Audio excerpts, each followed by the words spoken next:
के शर्मा जी राष्ट्रीय प्रवक्ता भारतीय जनता पार्टी के हमारे साथ जुड़ चुके हैं। दानिश कुरैशी जी आप नेता हैं AIMIM से। किशोर तिवारी जी प्रवक्ता शिवसेना उद्धव गुट से हमारे साथ जुड़े हुए हैं। कृष्णा हेगड़े जी प्रवक्ता शिवसेना शिंदे गुट से हमारे साथ हैं।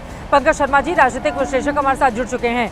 मुंबई की लाइफलाइन कहीं नहीं जाने वाली, जो लोकल ट्रेनें हैं मेरे ठीक बगल से थोड़ी दूरी पर गुजरती हुई चली जा रही है, लेकिन यहाँ पर लाइफलाइन वो कौन सा मुद्दा है जो राजनीतिक दलों के लिए बनेगी, ये बड़ा सवाल बना हुआ है। लेकिन बिल्कुल मैं अरे मुझे पता है मैं विरोध क्यों करूंगी। के शर्मा जी प्लीज इतना उग्र मत होइए, इतना उग्र मत होइए।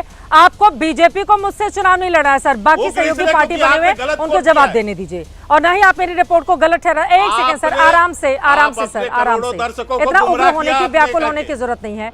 उग्रता नहीं, उग्रता नहीं, उग्रता नहीं, उग्रता नहीं। आराम से के शर्मा जी, उग्रता नहीं, उग्रता नहीं, उग्रता नहीं, उग्रता नहीं, उग्रता नहीं सर। आराम से, आराम से, आराम से, आराम से सर, आराम से, आराम से के शर्मा जी प्लीज, आराम से के शर्मा जी। एक सेकेंड सर, एक सेकेंड सर, आप लोग प्लीज अपनी जुबान पर लगाम लगाइए। ये सड़क छाप डिबेट नहीं हो रही है। आप लोगों को भाषा की मर्यादा सीख कर आनी होगी। आप लोग यहाँ पर अपने घर में या अपने चौराहे पर बैठकर डिबेट नहीं कर रहे हैं, पूरा देश देख रहा है, विदेशों में भी चैनल देखा जाता है। ये कौन सी भाषा होती है? एक दूसरे पर मुद्दे पर वार कीजिए ना, मुद्दे पर घेरिए एक दूसरे को। मुद्दों की कमी हो गई है, ये मुद्दे है ही नहीं आप लोगों के पास। ये कौन सी भाषा है दानिश कुरैशी जी? और प्लीज अपनी अपनी बारे में, और आप आपकी भाषा पे भी मुझे रजाकार, ये कौन सी भाषा है? ये कौन सी भाषा है? हमने पूछ लिया तो गलत भाषा है। अरे ये कौन सी भाषा है? प्लीज दानिश कुरैशी जी प्लीज मेरे ऊपर चिल्लाइए मत। बिल्कुल नहीं चिल्लाएंगे आप, बिल्कुल भी नहीं, बिल्कुल भी नहीं, बिल्कुल भी नहीं। इलेक्टोरल बॉन्ड से आप आगे बढ़ गए। कौन सा शब्द होता है ये? कौन सा शब्द होता है? मैं दोनों लोगों की भाषा पर आपत्ति कर रही हूँ। प्लीज एक सेकेंड सर, ये सड़क छाप डिबेट नहीं हो रही है, ये सड़क छाप डिबेट नहीं हो रही है। अगर दोबारा आप सड़क छाप भाषा का इस्तेमाल करेंगे मैं बोलने नहीं दूंगी, ठीक है? हम तो बकायदा महाराष्ट्र के अंदर जो है महिलाओं के विकास के लिए उनके मानदेय की बात, आप लोगों की बात हो गई। पंकज शर्मा जी देखिए, यहाँ पर बीजेपी के नेताओं के बयान को हथियार बनाकर विपक्ष चुनावी मैदान में आजमाने की कोशिश कर रहा है, लेकिन एक है तो सेफ है, इस नारे में क्या दिक्कत है? वहीं दूसरी तरफ यहाँ पर शिंदे सरकार या जो महायुति सरकार है उसकी ओर से बहुत सारे कामकाज किए गए हैं। मदरसा को भी बड़ा फंड दिया गया है, मुस्लिम बच्चों को भी आगे बढ़ाने और पढ़ाने के लिए अलग से फंड की व्यवस्था की गई है। तो ये सारा काम भी तो इन्हीं की सरकार कर रही है ना। फिर आप लोगों को लगता है नहीं बटेंगे तो कटेंगे, इस तरह का नारा आ रहा है क्योंकि ये मुसलमानों को डराना और धमकाना चाहते हैं, इसलिए इस तरह के नारे दे रहे हैं। और नाना पटोले की चिट्ठी का भी शुरू में जिक्र किया था, उस पर भी आपका जवाब। देखिए चित्रा जी, बटेंगे तो कटेंगे जो नारा है उस पर महाराष्ट्र में जो घमासान हो रहा है उसके इस पहलू को समझिए। ये दरअसल भारतीय जनता पार्टी के भीतर जो घमासान मचा हुआ है उसका प्रतीक है।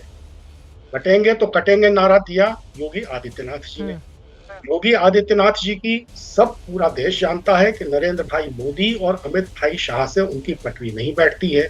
जब ये नारा आया तो राष्ट्रीय स्वयंसेवक संघ की तरफ से इस नारे को एंडोर्स कर दिया गया।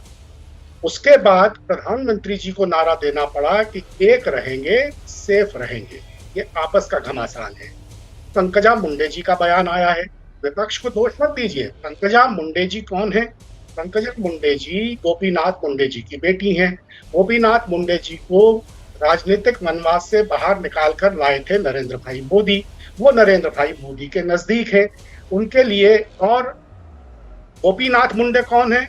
उनकी पत्नी प्रमोद महाजन की छोटी बहन है। कटेंगे तो कटेंगे नारा पूरी सकारात्मक है, लेकिन उस पर ये जो बवाल मचा हुआ है ये भारतीय जनता पार्टी के भीतरी कारणों से मचा हुआ है। ये योगी जी और नरेंद्र भाई के बीच का युद्ध है।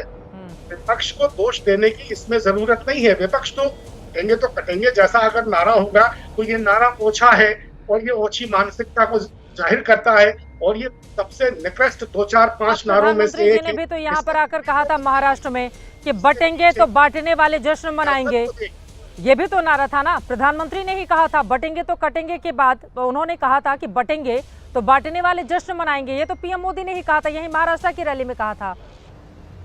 ये बटेंगे तो कटेंगे भारतीय जनता पार्टी पे लागू हो रहा है ना, चूंकि वो भीतर से बटे हुए हैं तो इस तरह बुरी तरह आपस में एक दूसरे को काट रहे हैं। असली सियासत ये है कि सब विमर्श कोई कुछ भी करता रहे। आश्चर्य तथाकथित राजनीतिक विश्लेषक पर जो कांग्रेस के समर्थक हैं कि इनको खानदान का कहानी याद आ रहा है। अरे बाबा, ये हम कह रहे हैं कि हमने नारा दिया है, प्रधानमंत्री ने बोला है, योगी जी ने बोला है, सारे नेताओं ने बोला है।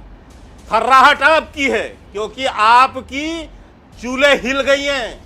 आपके जो बांटने की राजनीति है उसका सच्चाई लोगों के सामने आ गया है, इसलिए आपकी हालात है।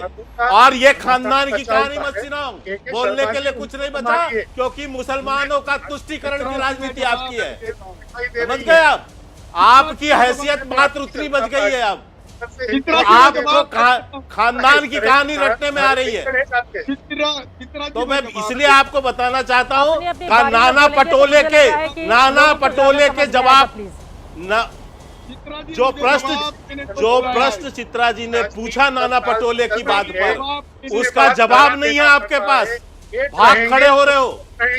जो मुसलमानों को जो तुष्टीकरण दिया, अरे हम तो डंके की चोट पे बोल रहे हैं, हम डंके की चोट पे बोल रहे हैं और आपकी छाती पे चढ़ के बोल रहे हैं। हम डंके की चोट पे बोल रहे हैं, आपकी छाती पे चढ़ के बोलेंगे। आप मत सिखाओ हमें नारा, आप अपना जाके राहुल गांधी को नारा सिखाओ, हमें मत सिखाओ नारा। हम डंके की चोट पे बोल रहे हैं, आपकी छाती पे चढ़ के बोलेंगे इस बात को, क्योंकि ये देश की सुरक्षा का मसला है, ये देश की एकता का मसला है। इस एकता के मसले पर कोई भी नारा देश की एकता और अखंडता के लिए लगाने के लिए हम पूरी ताकत से खड़े हैं। आप जैसे बांटने वालों के बल पे नहीं, इन्होंने भारत का विभाजन करा दिया हो। इसी तुष्टीकरण के कारण भारत का विभाजन हुआ था, आपके नेहरू और जिन्ना के कारण बोल रहे हैं सर, समझ में नहीं आ रहा है। पंकज जी, बिल्कुल आपकी आवाज नहीं आ रही है। ठीक है, दोनों लोग एक साथ बोल रहे हैं, समझ में नहीं आ रहा है। ठीक है, किशोर तिवारी जी, पंकज जी जल्दी से 2 लाइन में अपनी बात खत्म करिए। जब वो बोल रहे थे आपकी आवाज नहीं आ रही थी, साथ में बोलेंगे, आवाज समझ में नहीं आएगी।